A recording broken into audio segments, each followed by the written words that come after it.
So if you're running a healthcare practice, whether it's, a huge clinic or a small specialty office, there is one administrative process that can just hold your revenue hostage. And Absolutely. that's provider credentialing. It's this necessary, often frustrating, and kind of opaque hurdle that decides if you actually get paid for the work you do.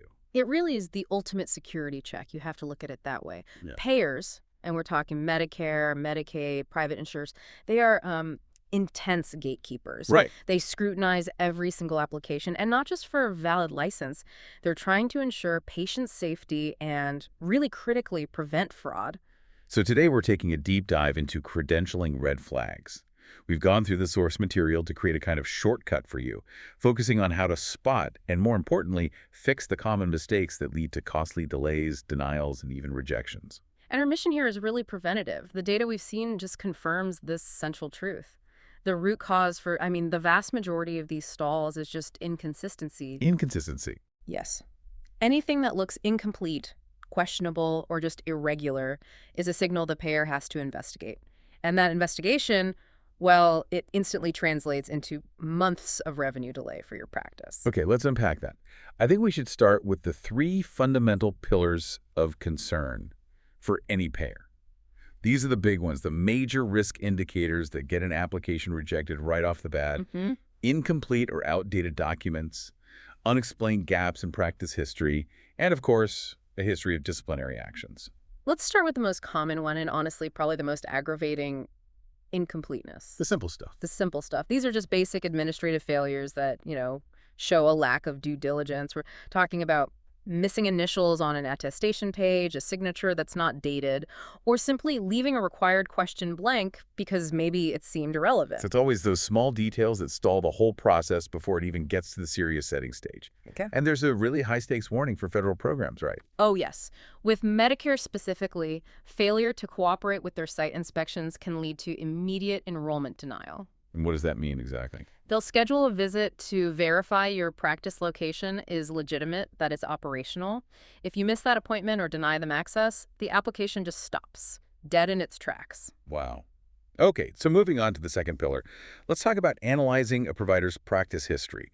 Here, the concern shifts from, typos and missed signatures to something more about stability. Exactly. Payers are intensely focused on unexplained breaks in employment or practice. But wait, how long of a gap actually raises suspicion? We all know providers take sabbaticals or parental leave. Is a 30-day break flagged the same way a 6-month break is? That is an excellent question. And the consensus from the sources is that it's really the unexplained gaps of, say, 60 to 90 days or longer that trigger an internal review. So 2 or 3 months. Right. Payers want to see continuity. If a provider has had, 5 different jobs in 4 years, or there's a big 6-month hole in their resume, they are going to require an explanation. They want to be sure the provider wasn't doing something questionable during that time. So the best defense here is just preparation. If you know you have an applicant with a gap, you need to have a brief, pre-written explanation ready to go. Absolutely. What even counts as acceptable proof of activity during that time? Well, it could be documentation of academic research, extended family leave, or even just a dated letter stating they were traveling or managing a personal matter that wasn't clinical. The key is just to be proactive.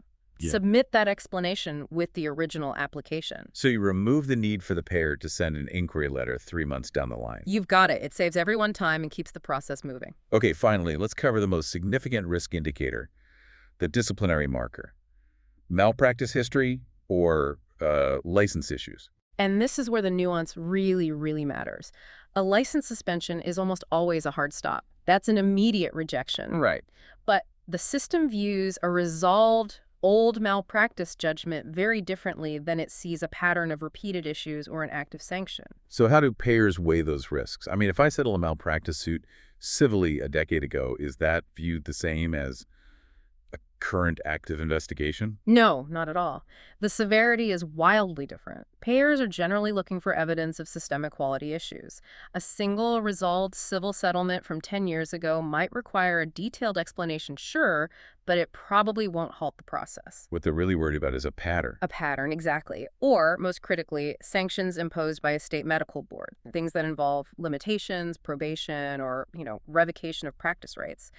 That suggests a high liability risk they just won't tolerate. That makes perfect sense. Now let's transition a bit, because not all red flags are these major disciplinary issues. Sometimes it's the incredibly subtle administrative slips that still trigger months of delay. And what's fascinating here is that a tiny error in the application can force the payer's computer system to kick the file out to a manual reviewer. So it triggers the same level of scrutiny as a major flag. Precisely.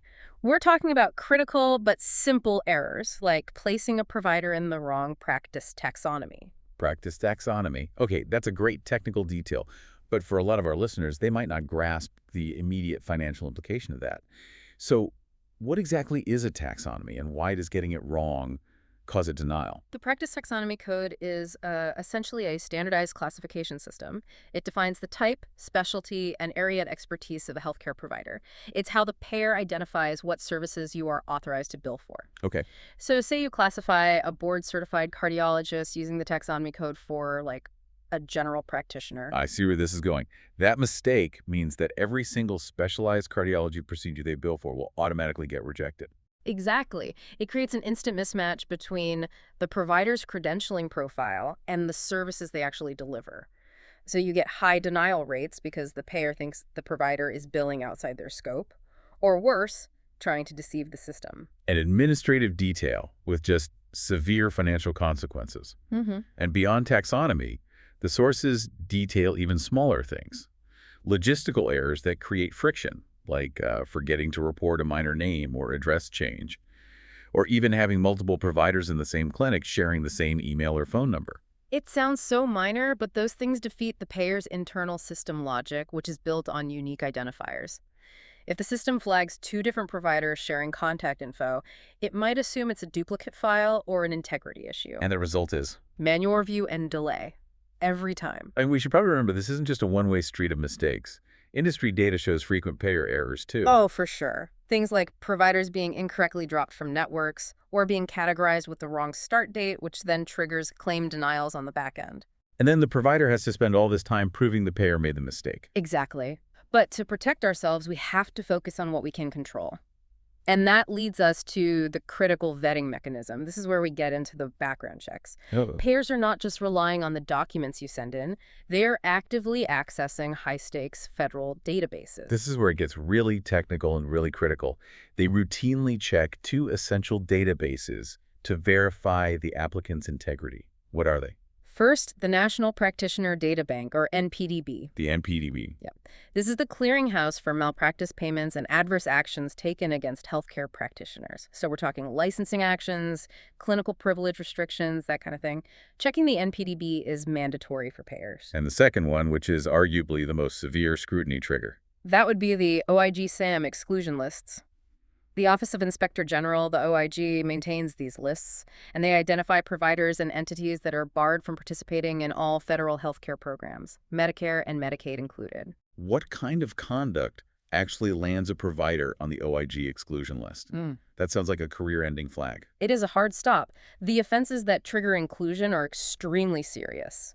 Fraud, conviction for healthcare-related felonies, patient abuse, felony conviction for controlled substance offenses. I mean, even defaulting on certain student loans related to medical education. So if a match is found on those lists, credentialing is halted immediately. Immediately. And private payers usually follow suit because a provider who is barred from federal programs just represents a massive liability for them. This just highlights the absolute necessity of maintaining perfectly accurate profiles.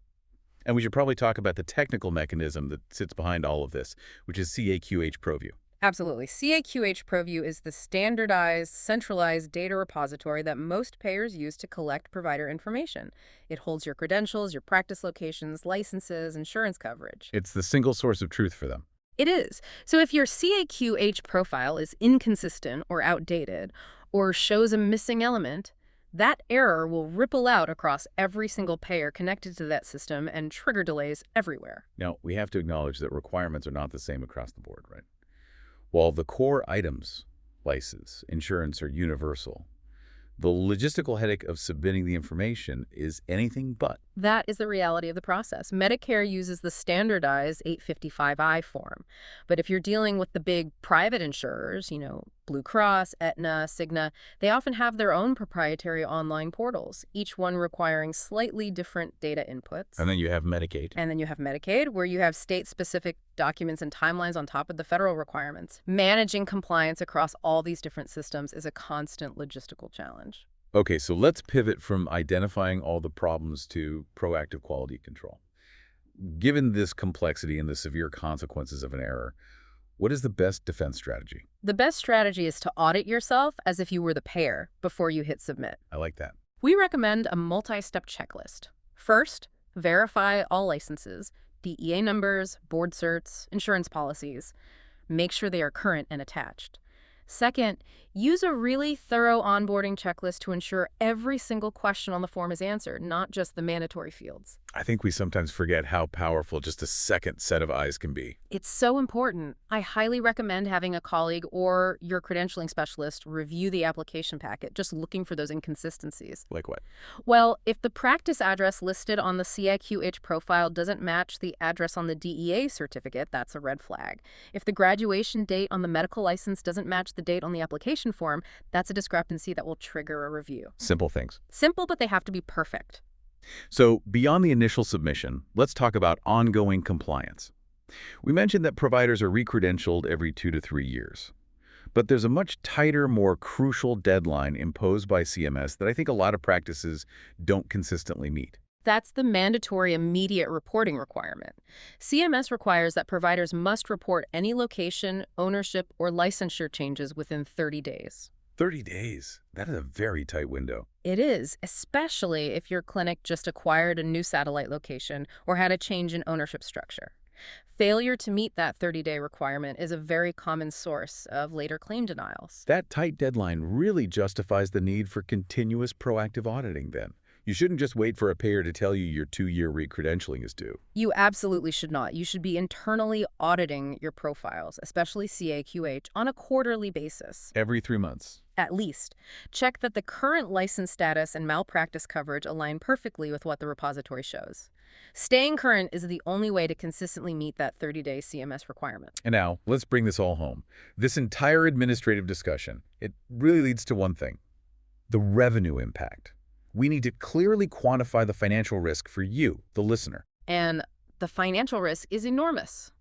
MGMA data revealed that a startling 54% of practices saw credentialing-related denials on the rise back in 2021. 54%. Over half. Over half. This shows that administrative backlogs and errors are directly attacking cash flow all across the industry. And if you want to understand the true cost of delay, the reason we spent so much time on a single missing signature, one study estimated that a single day of onboarding delay for a new provider can cost a practice over $10,000 in revenue. Think about that metric for a second. Every single day, that application sits in a queue stalled because of a taxonomy error, a missing date, or an unexplained gap. You are potentially losing 5 figures. So the payoff for all this proactive quality control is just getting the provider to ready-to-bill status faster. That's it. It leads to smooth insurance reimbursements and keeps the revenue cycle flowing. So to summarize the most actionable knowledge from this deep dive, first, consistency is just non-negotiable. Every document, every date has to be up to date, every box checked. Second, you have to verify against those critical exclusion lists, the NPDB and OKI-SAMM, because a match is a hard stop. And third, use internal checklists and audit your centralized profiles like CAQH proactively. And setting realistic expectations is also key. Because of the thoroughness required and all the background checks payer credentialing is inherently lengthy. A new application takes, on average, 3 to 4 months. 90 to 120 days. Exactly. Knowing that timeline helps manage internal expectations, and it makes that $10,000 a day cost of error even more compelling, doesn't it? It certainly does. What if, despite all this effort and auditing, a practice gets a denial notice? What's the first step? The first step is calm precision. Obtain and meticulously review that denial notice. It will state the exact specific reason. Was it incomplete information, a sanction they found, or maybe just that the network is closed to that specialty? Then you address that specific problem. You address that stated problem. Submit the corrected documents or evidence that a sanction has been cleared, and prepare a concise, thorough response packet for an appeal or an immediate reapplication. Just don't blindly resubmit the same packet. This whole discussion just emphasizes this tension between the necessary administrative burden and the overwhelming financial need to get it right the first time. It really does. We know providers are re-credentialed on that standard 2 to 3 year cycle, but that mandatory 30-day reporting requirement for any changes, that is the real compliance time bomb. Hmm. And it raises an important question for you, the listener. Given the fact that even one day of administrative delay can cost your practice upwards of $10,000 in lost revenue, how often should your team be proactively auditing your centralized profiles like CAQH, even when you haven't received any official request from a payer? The proactive maintenance of that single source of truth, well, that's the ultimate insurance policy against a future financial stoppage.